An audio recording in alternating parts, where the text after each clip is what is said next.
I'm Andrew Jackson, so I'm the Chief Executive of Pax Christi England and Wales. And the reason we've organised tonight was to follow up on Peace Sunday, which was last Sunday, where Pope Francis's theme, or the theme he'd taken for the Global World Day of Peace on the 1st of January, was artificial intelligence and peace. And we wanted to follow that up by looking at how artificial intelligence is playing itself out in the military, in war, and in the development of weapons.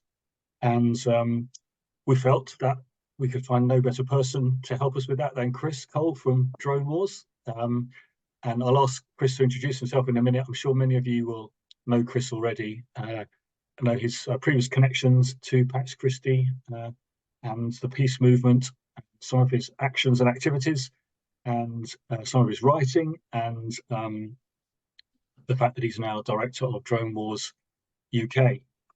As we were coming to say, I said this Pope Francis message was on artificial intelligence and peace, and I thought just to kick us off, I'd read one of the paragraphs from the message where he talks about AI and military issues. So that paragraph's headed, "Shall we turn swords into plowshares?"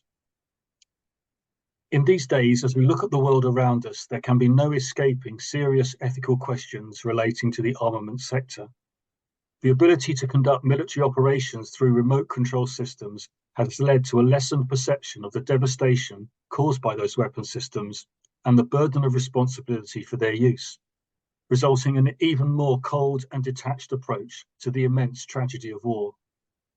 Research on emerging technologies in the area of so-called lethal autonomous weapon systems, including the weaponization of artificial intelligence, is a cause for grave ethical concern. Autonomous weapon systems can never be morally responsible subjects. The unique human capacity for moral judgment and ethical decision-making is more than a complex collection of algorithms, and that capacity cannot be reduced to programming a machine which, as intelligent as it may be, remains a machine. For this reason, it is imperative to ensure adequate, meaningful, and consistent human oversight of weapon systems. So Pope Francis is expressing that the developments in this area are of grave concern. So how this evening's going to run is Chris is going to speak to us and give a presentation, and then we'll be able to, we'll probably go into some breakout rooms and just formulate some questions for him or have a discussion as to how we're reacting to what's been said, and then we'll come back together. And yeah, we will probably be about an hour and a quarter for tonight's event. So without any further ado, I will hand over to Chris. And thank you, Chris, for joining us. Well, thank you very much, Andrew. I appreciate that. First of all, can I just check, can I get a few nods that people can hear me? Okay, lovely, that's great.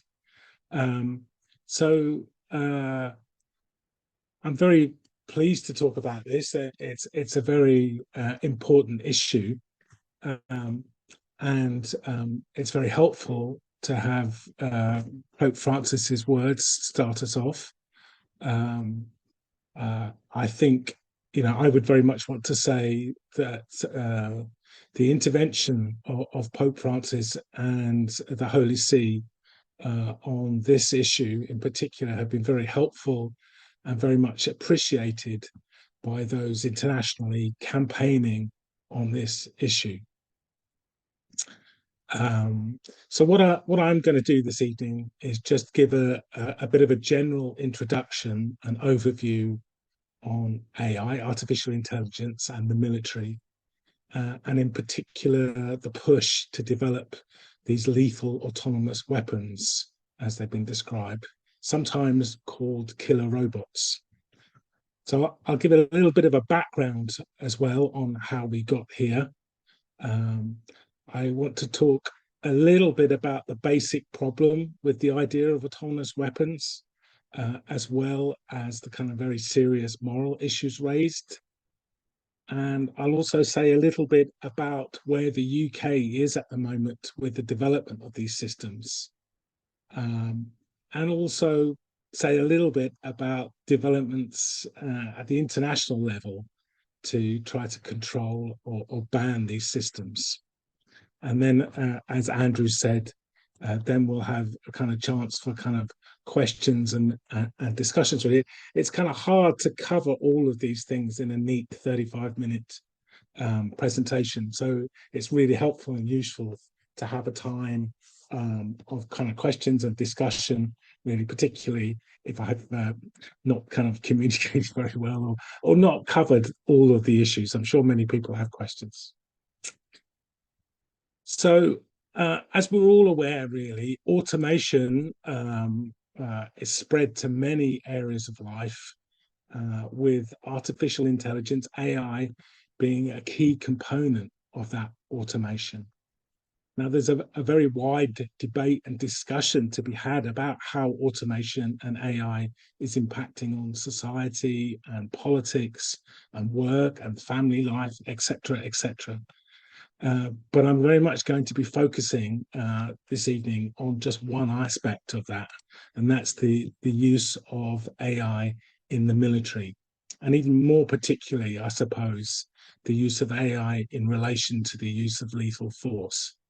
And to lay my cards on the table, I'm sure nobody will be surprised that while there may be some areas where the use of AI is not problematic in the military area, but the automation of the use of lethal force very much is. And giving machines the power of life and death is something that simply should not be accepted. So firstly, of course, let's start at the beginning. What is AI? And that's not really a very simple question to answer. There's no kind of generally agreed definition. But in essence, really, it's the ability of a computer or computer-controlled machines to perform tasks that are kind of commonly associated with intelligent beings. And the first, and another really important thing here is very important to say that it's generally accepted that there are two types or two categories of artificial intelligence: general AI and then narrow AI. So general AI would be able to perform a very broad range of tasks associated with the kind of human-like cognitive capabilities.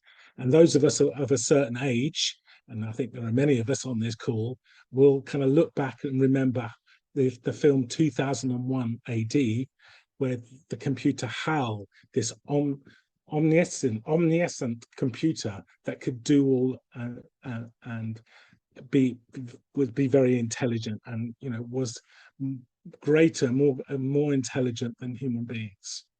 And that's what general AI would look like: a supercomputer, superly intelligent. But we're nowhere near that. At the present, despite what some people argue, that remains a very theoretical concept. But narrow AI, on the other hand, refers to systems that are developed to excel at a kind of narrow, predefined set of tasks. These computers are trained using very large sets of data to see patterns in that data through using what are called algorithms, mini programs, and thus can predict or arrive at an answer or a decision. However, it's not always clear at all when using this method what computers are actually learning.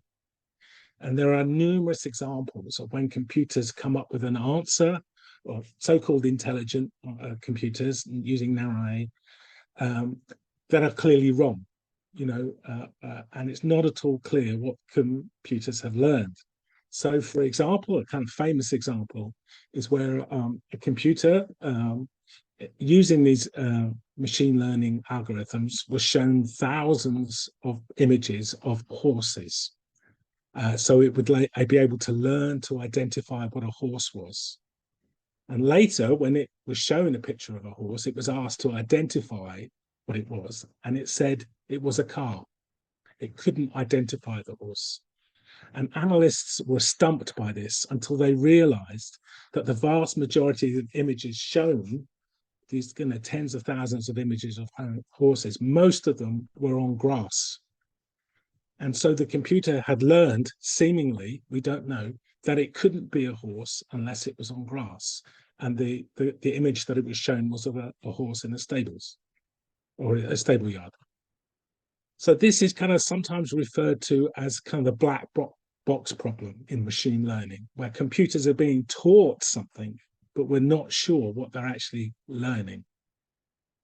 But we have seen, the rise in the use of this narrow AI systems over the past year, perhaps most famously through this internet system called ChatGPT, where people can put in questions to the ChatGPT or ask it to write an essay or an article, and it comes back with something approximating what you've asked. And it's a similar thing where you use Google or where you use Amazon, and Amazon suggests things for you. This is very narrow AI.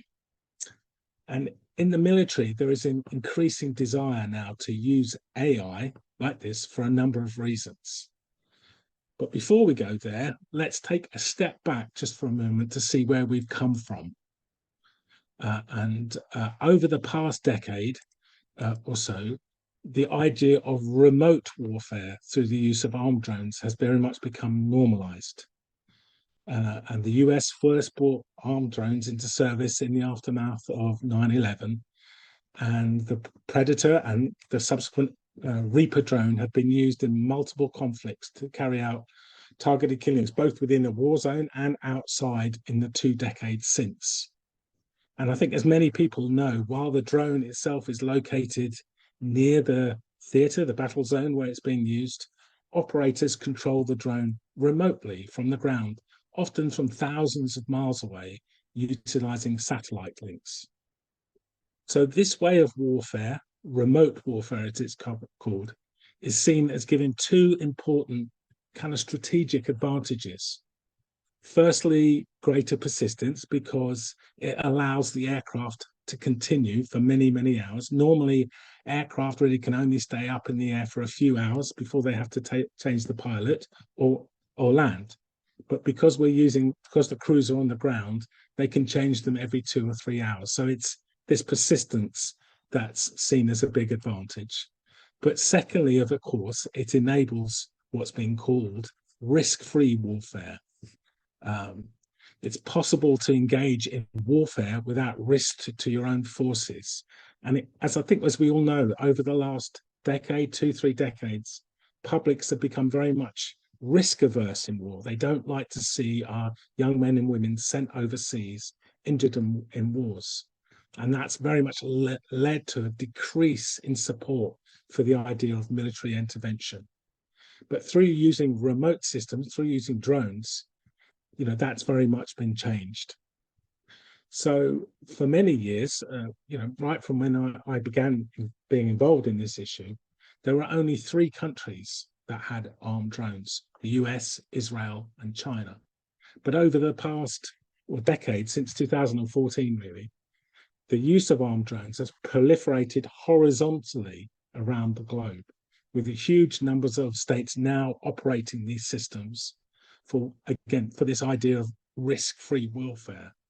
But of course, it's not risk-free.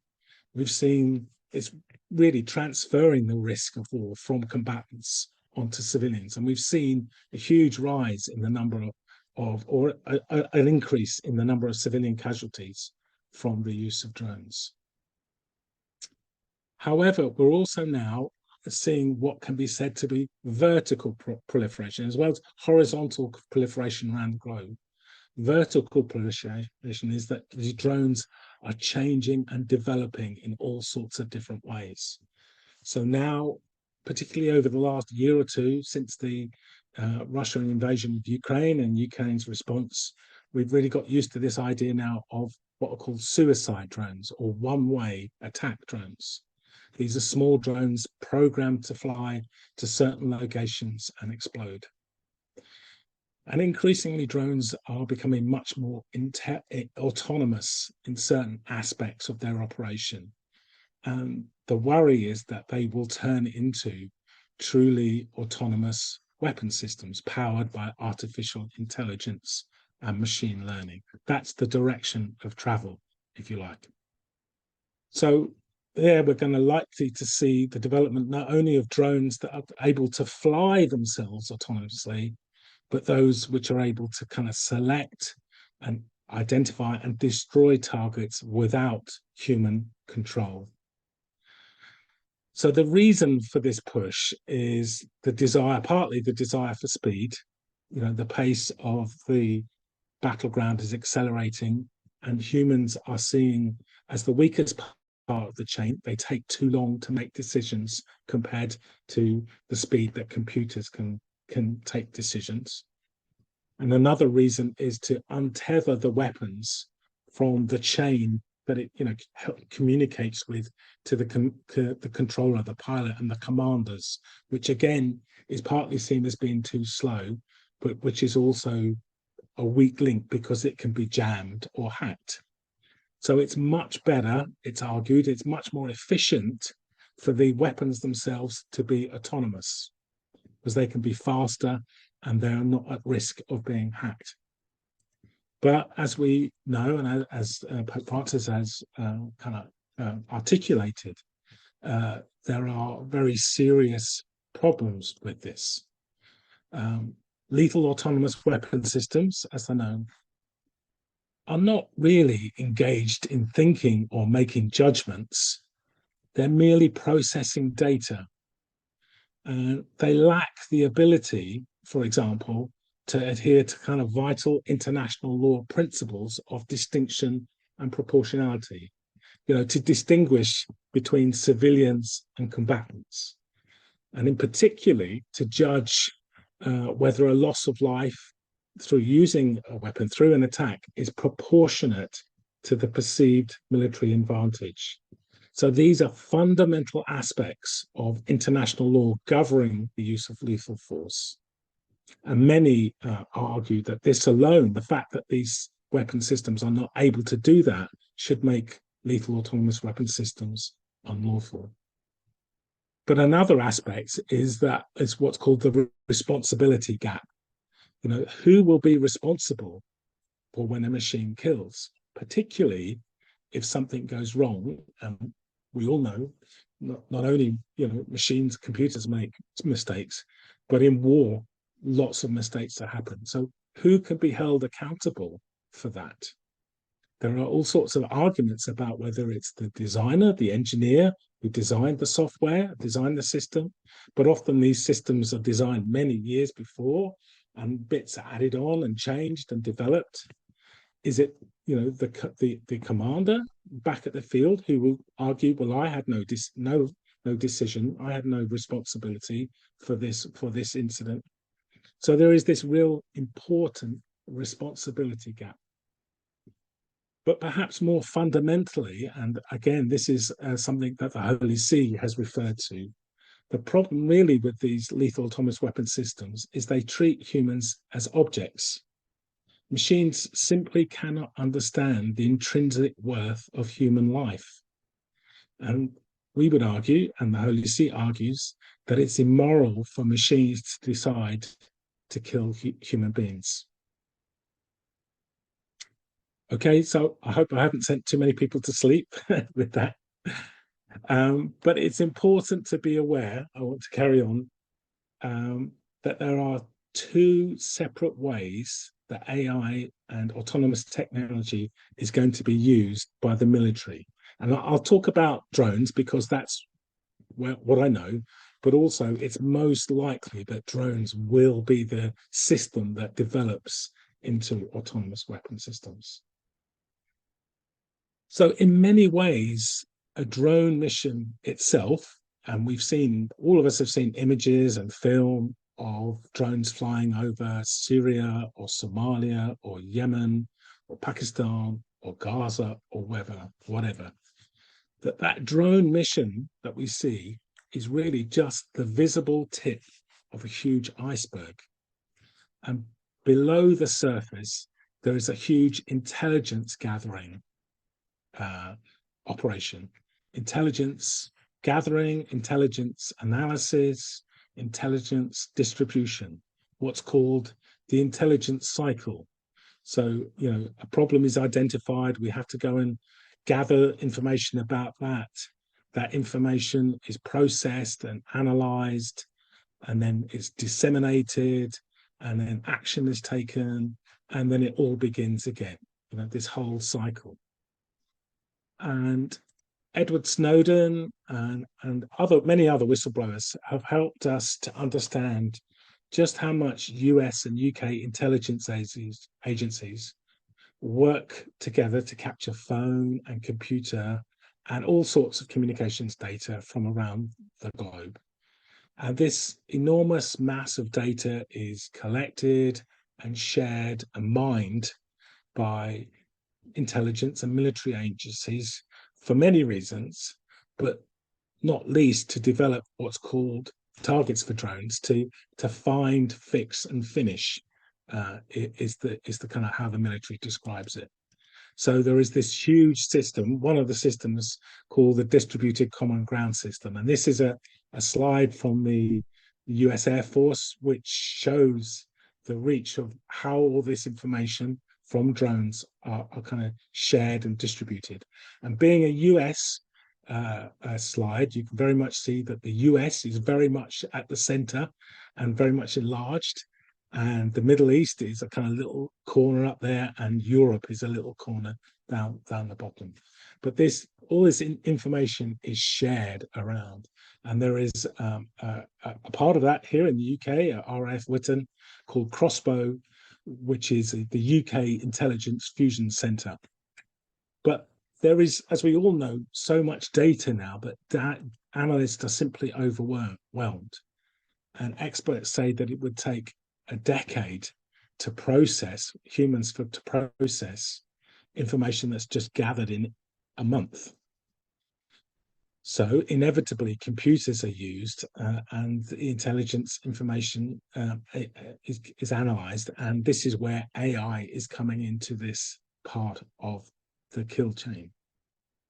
So a kind of important aspect of this is that the way that AI is used to process raw data and develop, targets is extremely worrying.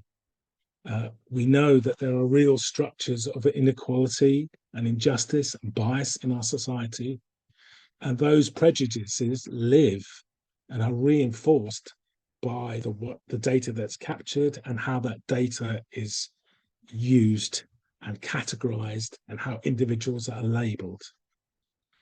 And so this biased data is being used to choose targets to kill people based on, as I say, labels and identifiers that will kind of pull us and push us more towards reinforcing those prejudices and structures of oppression. So it's kind of high level stuff here, but this is happening now. And I think it's worth, particularly what's happening in Israel and Gaza at the moment, to take a short detour to look at what's happening there. And while there isn't conclusive evidence at the moment, because the war is still ongoing, there are a number of detailed reports, and Israel itself has confirmed that it's using AI to generate targets for strike in Gaza. And they have a system that's called Habsora, which translates as, believe it or not, the gospel. And this is generating extensive targets, enables a very rapid tempo of operations. And the fear is, or it's more than a fear, it is actually happening, is that these targets are generated very much probably without proper human vetting of these targets. So so let me just read this. So this is an interview from the former Chief of Staff, Avi Kochavi, from last June, where he was speaking about a previous operation in 2021, about how this Hasbora system was being used. And he said, it's a unit that comprises hundreds of officers and soldiers powered by AI capability. It's a machine that processes vast amounts of data faster and more effectively than humans, translating them into actionable targets. In Operation Guardians of the Wall, which was this previous operation from 2021, once the machine was activated, it generated 100 new targets every day. And to put it in perspective, in the past, we would produce 50 targets in Gaza a year. Now the machine created 100 targets in a single day, with 50% of them being activated. So this is the former IDF Chief of Staff saying this in last year in June 2023. Now, some have said since then that it's, IDF propaganda meant to deter attacks. However, there are features that we're seeing in reality on the ground that this is being used. And the rapid pace of strikes, the huge number of strikes that we've seen, more in 2 months than we saw in many years of operations in Iraq and Syria by the US forces. So where is this data coming from? And I'd like to share another slide from Dr. Brianna Rosen, who is an international law specialist at Oxford. And she says that Israel for years has been collecting large amounts of data on Palestinians that this is what's fed into the AI algorithms, it could be. So she said since 2018, Israel has relied on an AI-powered facial recognition system known as Wolfpack, which is an extensive database containing information on virtually all Palestinians, including photographs, age and gender, and where they live, family histories, level of education, close associates, and a security rating for each individual. So this system, Wolfpack, receives data from 2 different programs, one called Red Wolf, which is deployed at military checkpoints throughout Israel, and also a smartphone app used by Israeli soldiers called Blue Wolf, where they collect information and photographs of Palestinians. They call it the Facebook for Palestinians. So these systems, but these systems collect extensive data on Palestinians without their consent at all. So while we are talking about AI as being something in the future, we're already seeing it very much being used here to develop targets through database where the kind of computer algorithms trawl the database for targets. But currently, those targets are generated either by AI or by other means, and then drones or aircraft or soldiers are sent out to then, attack those targets. The second way that AI is beginning to be used is to incorporate AI into the weapon system itself to make it much more autonomous. That is, so it's not directly under human control.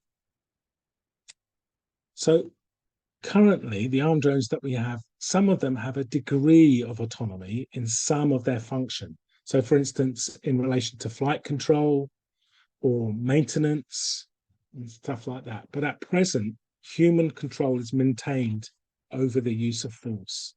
It's where intelligence is gathered, and in particular, the use of force, that there are real concerns and real problems. However, we know that a number of states, and in particular, a large number of military-focused companies, are pushing ahead with developing these systems. So here in the UK, the MOD regularly states that the UK opposes the development of autonomous weapon systems and has no intention of developing them. If you write to the MOD about this issue, that's the kind of phrase you will get back. But there's real sleight of hand here, because the MOD is defining autonomy very differently from how other governments and institutions are currently discussing this issue. Because the MOD says to be a fully autonomous system, it has to have the equivalent or greater intelligence than a human being, i.e. that general AI that I spoke about at the beginning. That's not where things are developing. It's developing in the field of narrow AI.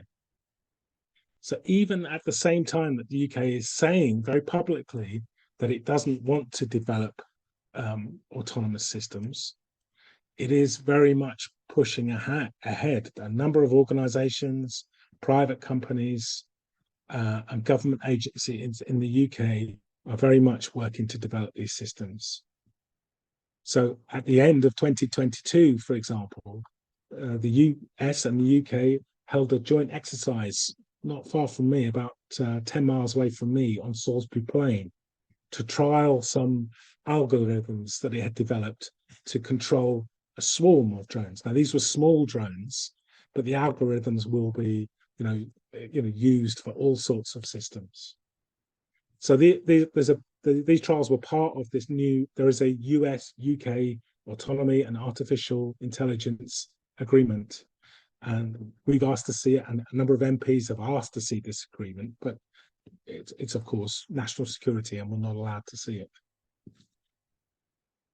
So alongside these tests of the AI software to control drones, enabling to collaborate and communicate, there are now regular tests of drones being flown completely autonomously by AIs, by computers. So to be clear, there is no human pilot here. There's no pilot on the ground controlling them remotely. It's a computer is flying these drones, and the computer is instructed to go to a certain location, conduct tests, like maneuvering around, undertaking surveillance using its sensors, and then return to base. So the real worry is that this is where we are at the moment. So these two areas of AI are coming together. There is the autonomous system that the drone itself will fly itself and operate itself. And then there's the system that chooses targets, like the system of the Israeli Hezbollah, which chooses targets using data. So it's bringing those two things together to operate is the real concern. So this is beginning to happen now, and there has been kind of very much a push forward both in the US and UK to develop these new drones that are the name for them is still contested, really. They have been called for the last 18 months or so loyal wingman drones, in that they fly alongside other aircraft. But they're also being called collaborative combat aircraft or autonomous combat aircraft. Naming is always a real issue around drones, as we know. And the US last year announced that it was building 1,000 of these type of drones in the next 2 to 3 years. And here the chief of the RAF has said they want to release their plan for this type of drones by the end of 2023. It hasn't happened yet. They're always late, but it should come out fairly soon. So this is just to reiterate that behind the scenes, there is a lot of work going on in this area. So I just want to, I've realized I'm going on, but I just want to say a little bit about what's happening to challenge these developments. Sorry. You will know, of course, you will know that in 2013, a number of organizations, international organizations, small organizations, we were one of them, came together to form the International Campaign to Stop Killer Robots. And there is a kind of steering committee that runs this international campaign by some of the larger NGOs, Human Rights Watch and Amnesty and Article 36 and a couple of others. So over the decade, they've been really focusing on developing a process to agree an international treaty to outlaw the development and use of these systems, to ensure that there is always human control. It's a human that decides when to use lethal force. So the issue has been discussed for, as I say, for many years, 6 or 8 years now, at this particular UN forum called the Convention on Certain Conventional Weapons. But it's got very much bogged down in international power politics, US, China, Russia. But thankfully, last year in 2023, there have been now some significant developments. And as part of the UN Secretary General's Antonio Gutierrez's agenda for peace. He gave this a real boost forward and argued that there really should now begin to be proper negotiations on a legally binding instrument to prohibit and regulate the use of these systems. And a number of states, in conjunction with the International Killer Robots Campaign, decided to bring to the UN General Assembly a resolution on killer robots, on starting a process, because the process at the UN Convention on Conventional Weapons has just got bogged down. So just before the Assembly met in November 2023, the UN Secretary General and the President of the International Committee for the Red Cross issued a really great statement urging states to engage on this issue. And the resolution was submitted to the General Assembly and thankfully was passed. 164 states voted for it, and so it passed. And so there is now going to be a process set up.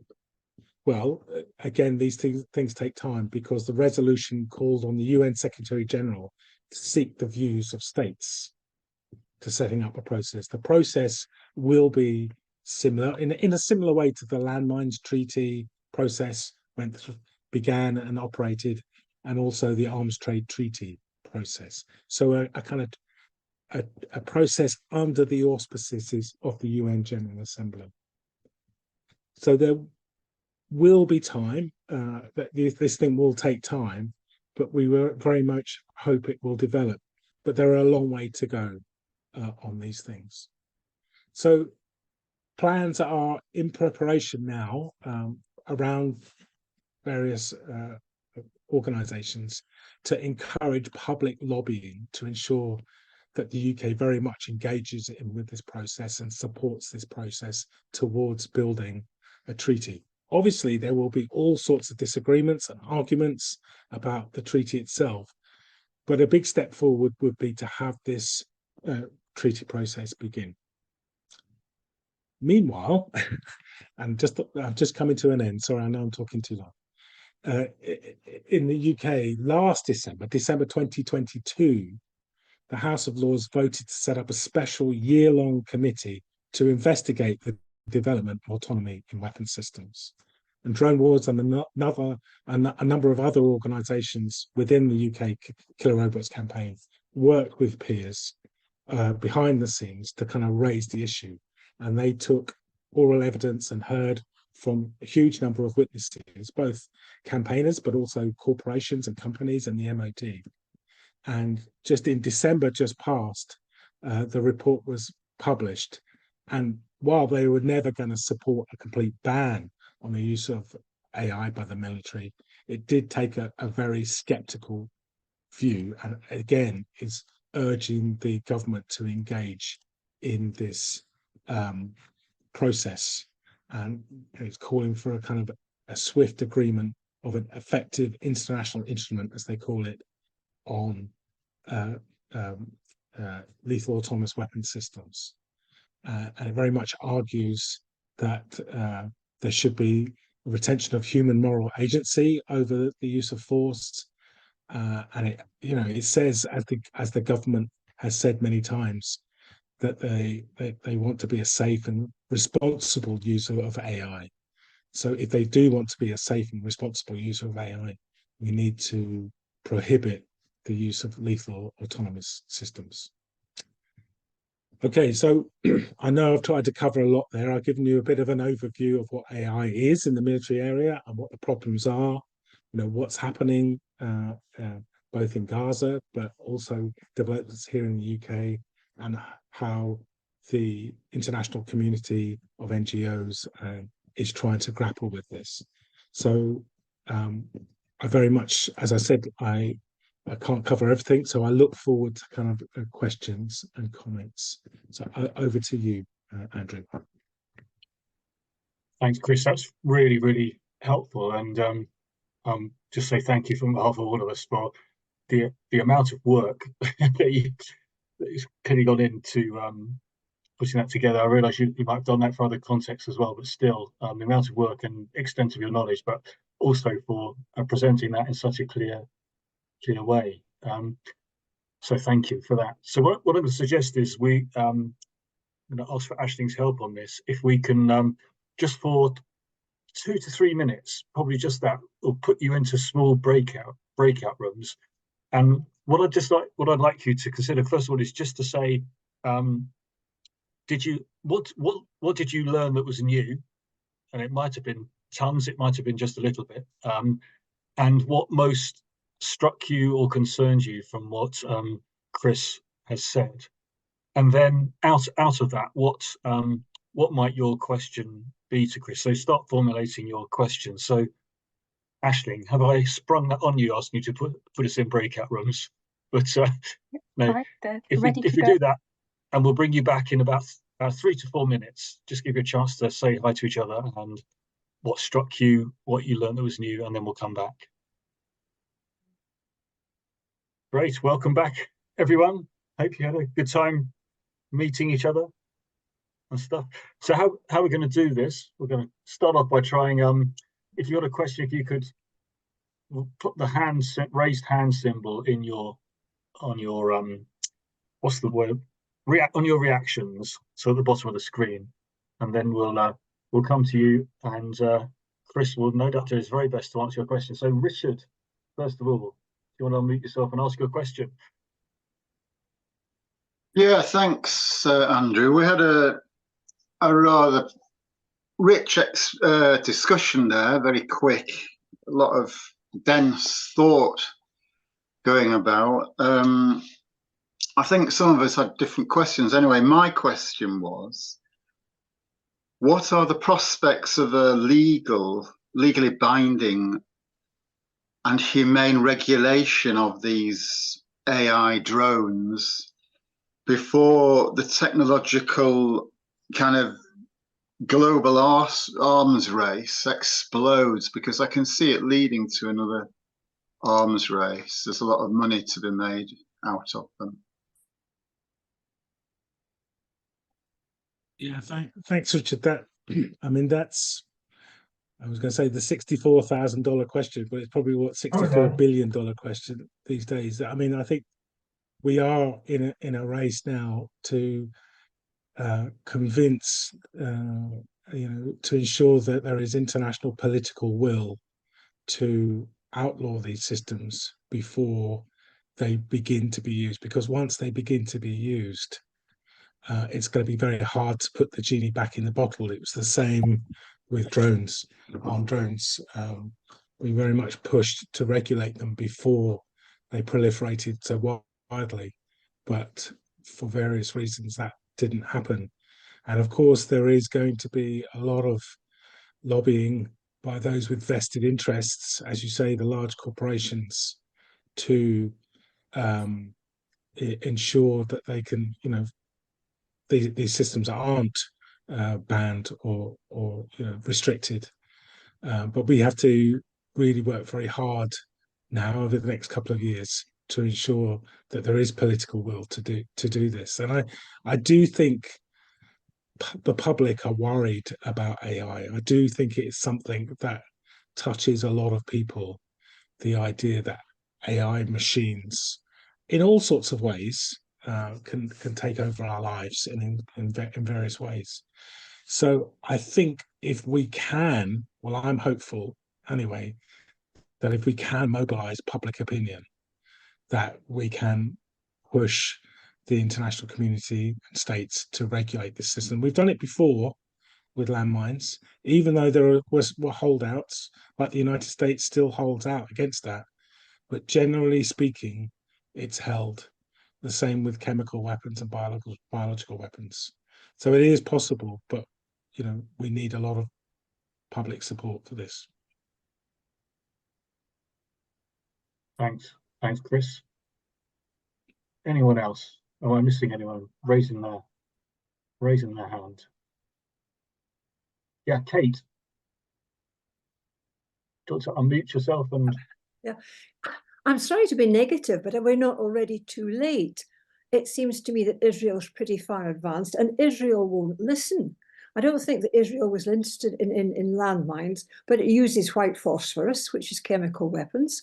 And Israel's very happy to have arms fairs with weapons that have been tested in Gaza. And, you know, there are plenty of nasty regimes that are perfectly happy to buy their products. I know I'm being very negative, but I'm scared that we're there already. Well, we're not quite there already, thankfully. That the technology isn't there at the moment. But yes, you are right. There are lots of you know, awful states out there doing terrible things, and you know, we see what Israel is doing in Gaza at the moment. It's just awful. What Russia is doing in Ukraine is terrible as well. There are many conflicts around the world where, you know, international law is ignored and humanity is ignored, and people do terrible things. But we shouldn't, just because there are states out there and non-state actors doing that, we shouldn't, as I'm sure you would agree, just give up and say, well, that's the state of the world, there's nothing we can do about it. We have to constantly struggle to improve and change and make the best of humanity, make the best of our time. And you know, I'm optimistic that we can make developments. It's going to be hard. I don't want to be naive, but I do think that this is the time to act on this issue.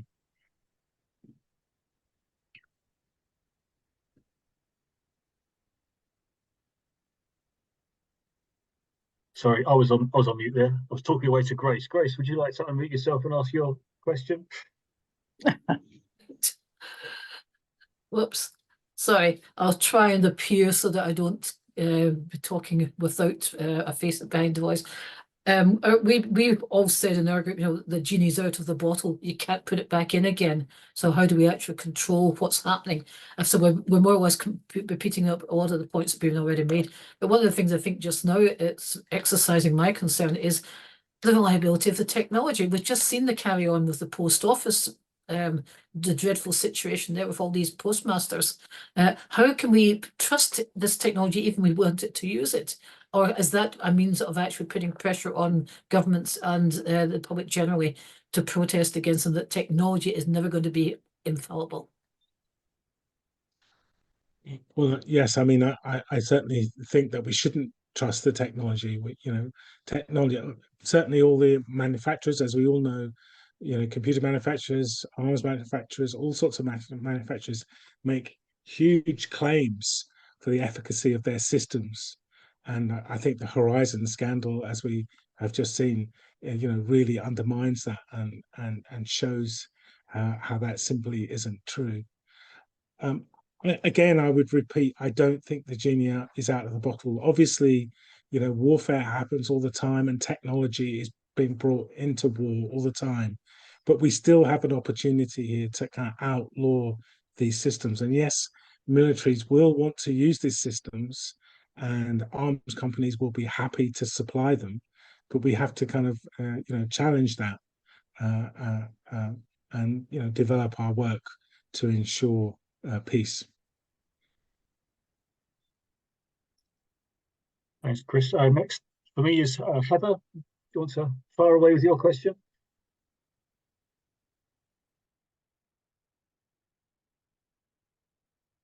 You'll need to unmute, Heather.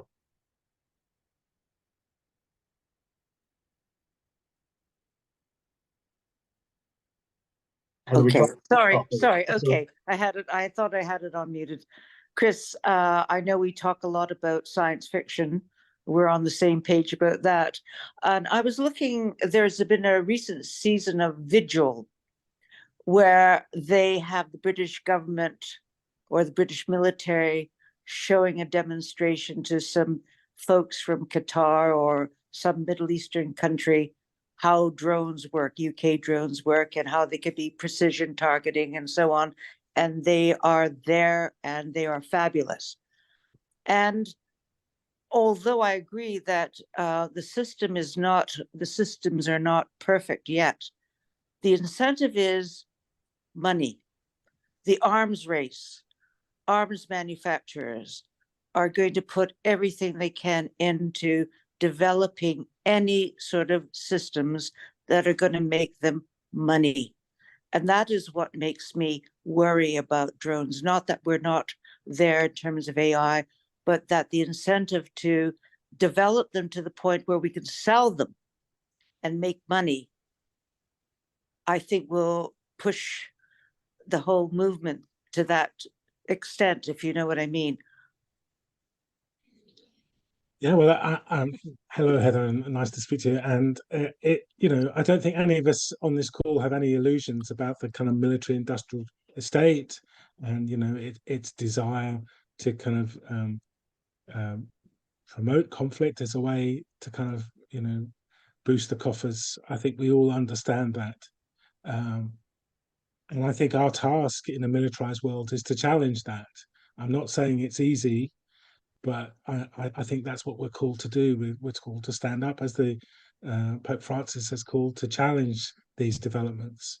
And it isn't inevitable. I don't think it's inevitable.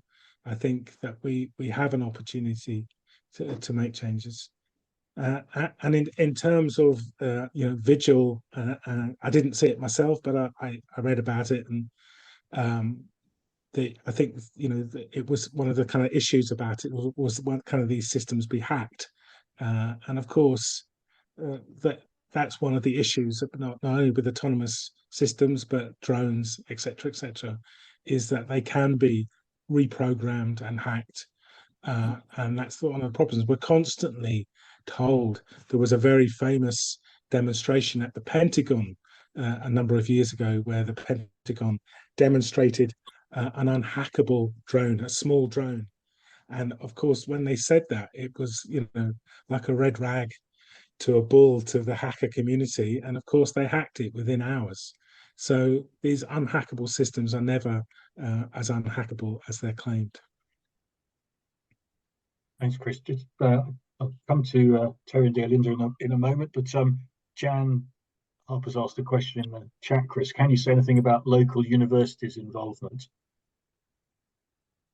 Yes, I mean, that kind of one of the issues that's happening, in all sorts of ways in kind of militarism, is how universities are being dragged, kicking and screaming, in towards military work, and there is academics and researchers will tell you that there is very little other work being paid at the moment. It's the arms manufacturers who have the funding to develop work in universities, and the governments are fully aware of this, very, very much. So the international, the UK Killer Robots campaign has a chapter of student groups who monitor what is going on in universities in relation to this particular issue, the issue of AI, and they published a directory, a book, which was both kind of analysis of what work was being done in universities and a kind of guide for student groups to challenge that at their local, at their university. So work is being done on that, but again, it's a lot of work. Andrew, sorry to interrupt. I mean, it's not easy because that's where, as other people have said, that's where the funding is, and so that tends to be where the research is directed. Andrew, it's Terry Mattinson. I don't think the video is working.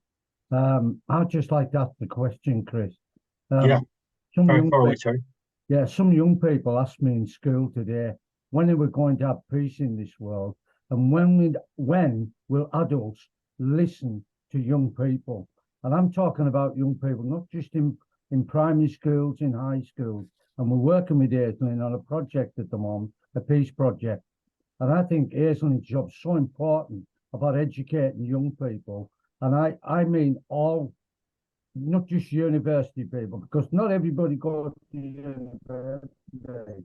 And I think we need to keep on educating young people. They are so worried at the moment about what's happening. I just think what you're talking about, Chris, is so important, because it's not about today, it's about the future for a lot of these young people. Are they going to live in a peaceful world? And Pope Francis has been saying that, you know, young people must stir it up and talk about it. I just wonder what you thought. I'm sorry if I'm coming in. I don't know what's wrong with my camera, because I'm a youth worker as well. So it's very much about how we can, you know, have fun. I don't mean fun about the subject, but to really make young people feel that they're being listened to. Yeah, yeah. And just to reassure you, Terry, we can see you. You're looking beautiful coming from where you are. So, I mean, there's not much I can add to that, Terry. I mean, I think it's a very important point, and I think it's something that Pax Christi very much focuses on, working with young people and working with schools. And I think you're right. I know from my own children that they're not school age now, but sorry, they're not school age now, but they are extremely worried about the world for all sorts of reasons. You know, the state of the world at the moment is very stressful, very anxiety for adults as well as children. So, and I think one of the things that helps is to build community and help people talk through their anxieties and work together, because that kind of empowers us to work together for peace. Thank you. Thanks, Terry. Thanks, Chris. So I think just one more question, and Deolinda, I hope I pronounced your name correctly there. Would you like to? Okay, so it's it's also a comment, and the comment is a follow-on from what Terry said. It's not just young people that are concerned, but also young adults, like you said, children of your Chris, your children are adults. So are mine, in their 30s and 40s, and yet none of them have children. None of them would dare bring children into the world. I've had other non-related relations saying, we have made the decision not to have children because what kind of world are they coming into? They are terrified of what they are going to inherit, and what the world they would leave to their children. They feel that it's not worth having children anymore. And that is an indictment to our generation, that we left things to get this bad, that the parent generation at the moment, some of them are beginning to say it's not safe to bring children into this world. And that's what, just sort of a comment. But you say we need to encourage, to do something, and rather than just praying. The one thing that I find incredibly frustrating as a member of the Christian community that I've been for many years is the conspiracy of silence. The moment you want to talk about the politics behind this, and if you mention you've got the power of your vote for a party that will not, that do not stand for nuclear weapons, do not want to campaign or to actually work with the policies to put an end to this sort of thing, you were not allowed to talk in the church to anybody. You know, you almost told, don't talk to me about politics. What's that to you? Or something like that. I can't discuss it in my parish. I can't discuss it. I'm bringing it here because I find that shocking. Yeah. And that Thank you for that. Not actually say, looking at the policies of these parties, the ones the policies closest to the teaching of Christ is in this party. As if you want peace in the world, let's all together vote for what will bring about peace. And you're not allowed to talk about that sort of thing. And that to me is shocking and hurtful. Thank you. And I very much agree with you. I went to midnight mass. My wife and I went to midnight mass this year, and Palestine wasn't mentioned at all. And we were just extremely shocked by that. And it's very difficult to be a person of faith and to be a person of hope when things like that happen. But that's what we're called to be hopeful and to be faithful for a different way of living, to a different society, to a different culture. And we have to live in this kind of fallen, broken, terribly militarized, depressing, awfully anxiety world as people of hope.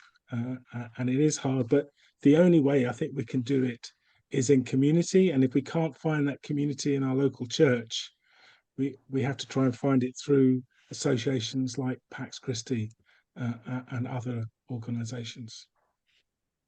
I mean, we talk. The gospel tells us to not hide the light under the bucket or the bush or whatever it is, and to let it shine from the top.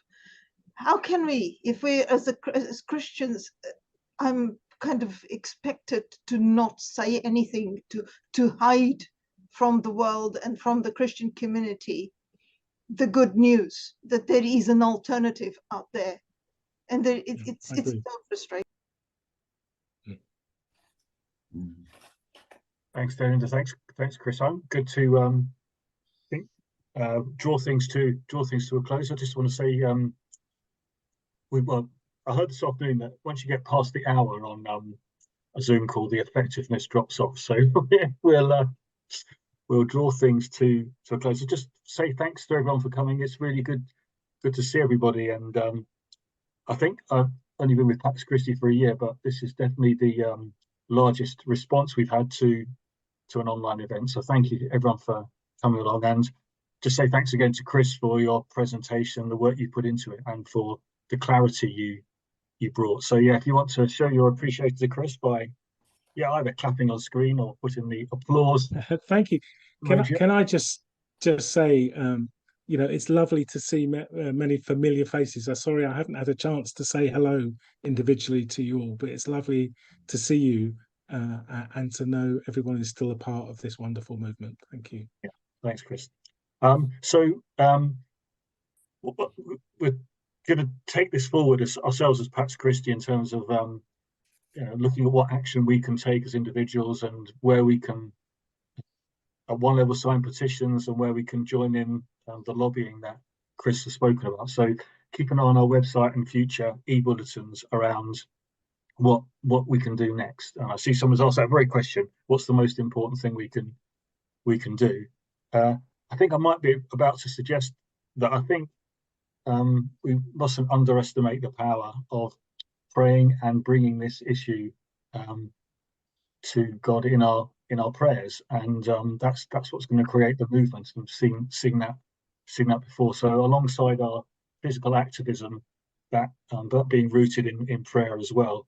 So what I'm going to do is I'm going to put up the prayer that we wrote this year for Peace Sunday 2024, which is AI focused. I realize not everyone on this call might have a faith background, so I'm going to read it through, and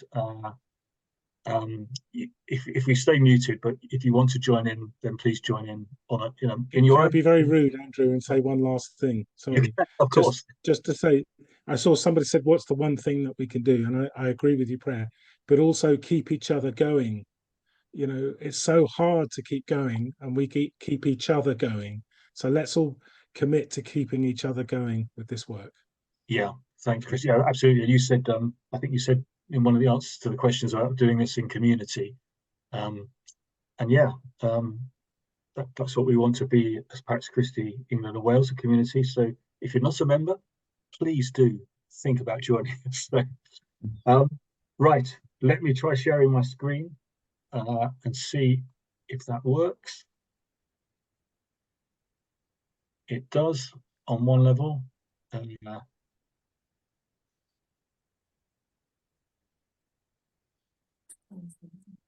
No, I messed that up. Hang on, let me go back. Yeah, that's not the best view, but I'll take it from there. So just quieten ourselves for a moment, and then I'll lead us in that prayer.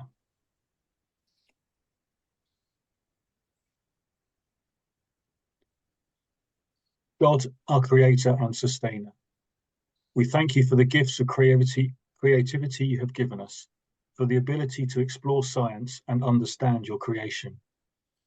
We ask your forgiveness for the times we have used science for evil and not for good, for war and not for peace. Make us vigilant as we develop technology, that violence and discrimination may not take root, that injustice and inequality will not be fueled, that the poor and vulnerable will not pay the cost. May all that we create contribute to peace and justice. Amen.